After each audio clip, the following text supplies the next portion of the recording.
Assalamualaikum warahmatullahi wabarakatuh. Perkenalkan, nama saya Nur Salim, NPM 20130-123, kelas reguler 1, klauster 2, 3C.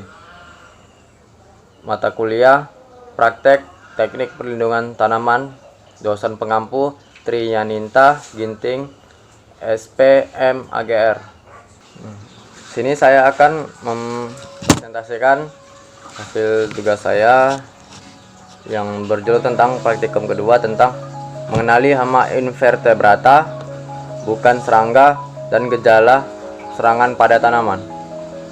Kerusakan tanaman budidaya yang menimbulkan kerugian ekonomi pada petani yang antara lain disebabkan oleh hama, yaitu salah satu hamanya yang berada di sawah yaitu hama invertebrata.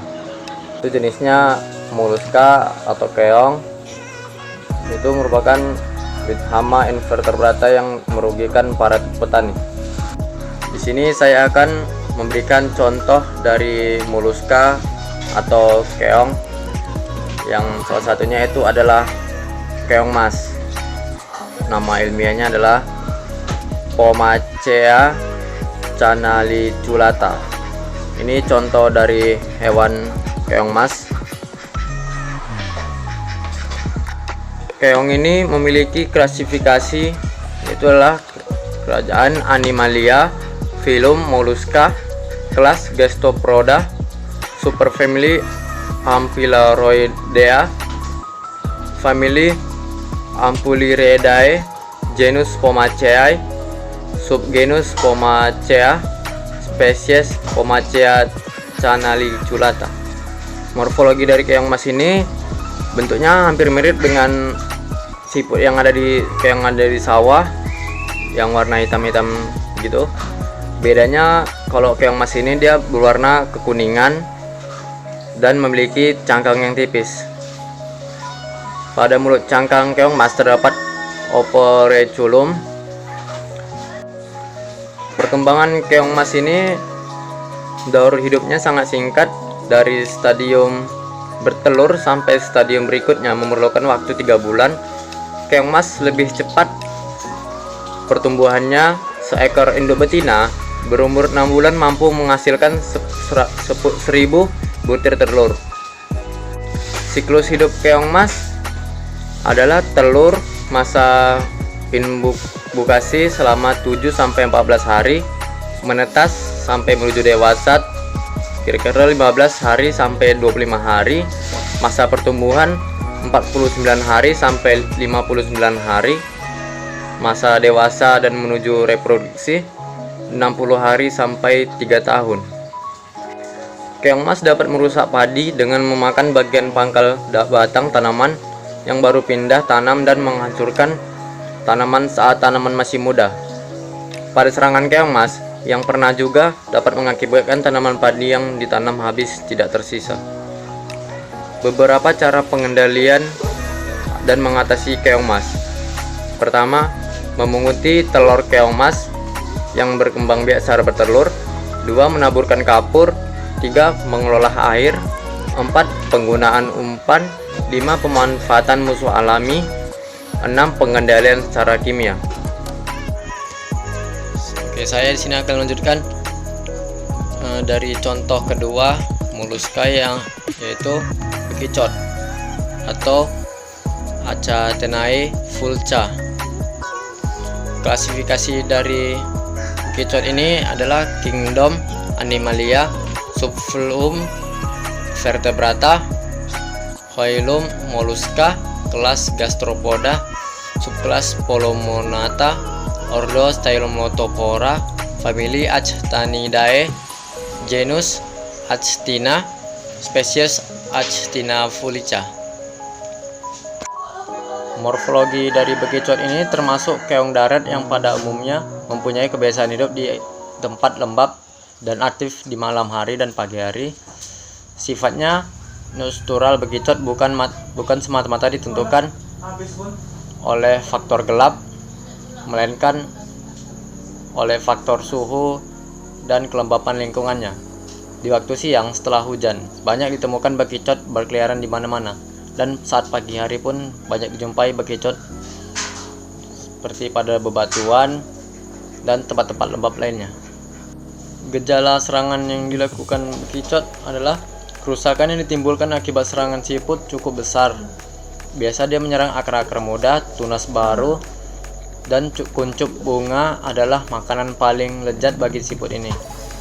Anggrek bulan merupakan tanaman anggrek yang paling sering diserang oleh siput ini. Biasanya melancarkan serangannya pada malam hari dan saat pagi hari. Itu biasanya masa telurnya 7-14 hari, menetas sampai menuju dewasa, tumbuh 15-25 hari, masa pertumbuhan 59 hari, dewasa sampai masa reproduksinya 60 hari sampai 3 tahun. Faktor yang mempengaruhi perkembangan dari hewan ini adalah karena kelembapan yang tinggi dan lingkungan kotor di sekitar pertanaman. Pengendaliannya, keong besar ini atau yang kecil mudah ditangkap pada malam hari atau pagi hari dengan mudah karena ukurannya yang lumayan besar dan gampang dijumpai oleh penglihatan secara langsung, serta harus membersihkan sampah dan gulma pada tanaman. Contoh ketiga dari moluska ini adalah siput telanjang atau gastropoda. Klasifikasi dari hewan ini adalah Kingdom Animalia, filum Mollusca, kelas. Morfologi dari hewan ini adalah mempunyai tentakel sensorik, mulut dan kaki. Spesies ini bentuknya bulat, panjang, dan pipih mirip lintah atau pacet. Yang membedakannya dengan lintah atau pacet adalah pada antenanya yang sudah dimilikinya. Sering dikenal dengan nama siput telanjang karena ia tidak memiliki cangkang. Tubuhnya ada yang berwarna coklat dan ada juga yang berwarna hitam, bergerak menggunakan kaki perutnya. Gejala serangan yang sering dijumpai pada tanaman yang sering dilakukan pada siput ini adalah dia biasa menyerang tanaman muda. Siput biasa menyerang pada malam hari dan membuat lubang-lubang tidak beraturan. Serangan ditandai dengan adanya bekas lendir dan sedikit mengkilat dan ada kotoran. Selain daun, siput juga dapat menyerang bunga, akar, dan tunas anakan. Cara mengatasi dari hewan ini adalah menggunakan bahan kimia dengan menyemprot pestisida pada tanaman.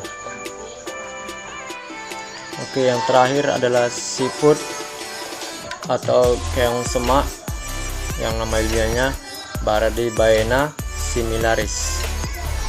Klasifikasi dari keong ini adalah kerajaan Animalia, filum Mollusca, kelas Gastropoda, superfamily Felicidae, famili Bradybaenidae, genus Bradybaena, spesies Bisimilaris.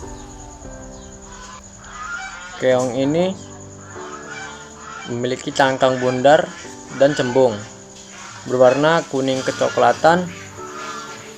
Siput dewasa biasa berukuran 10-12 mm, diameter 14-18 mm, dengan 5-6 alur lingkaran. Biasanya bersembunyi di semak atau di dalam sayuran, di bawah batu, dan benda lainnya yang ada di tanah. Keong ini hidup di dataran rendah hingga daerah ketinggian 2000 meter, tersebar hampir di seluruh daerah tropis. Gejala serangan yang ditimbulkan dari hewan ini adalah hewan ini merupakan keong semak yang dikenal juga sebagai hama sayuran dan hama pada tanaman hias. Memakan daun dan akar-akar muda hingga mengganggu pertumbuhan tanaman yang diserang. Faktor yang mempengaruhi dari perkembangan populasi hewan ini adalah dari kelembapan yang tinggi dan lingkungan yang kotor di sekitar pertanaman. Itu menyebabkan hewan ini cepat berkembang biak. Sekian dari video saya. Jika ada kekurangan dan kesalahan kata, saya mohon maaf. Saya akhiri. Wassalamualaikum warahmatullahi wabarakatuh.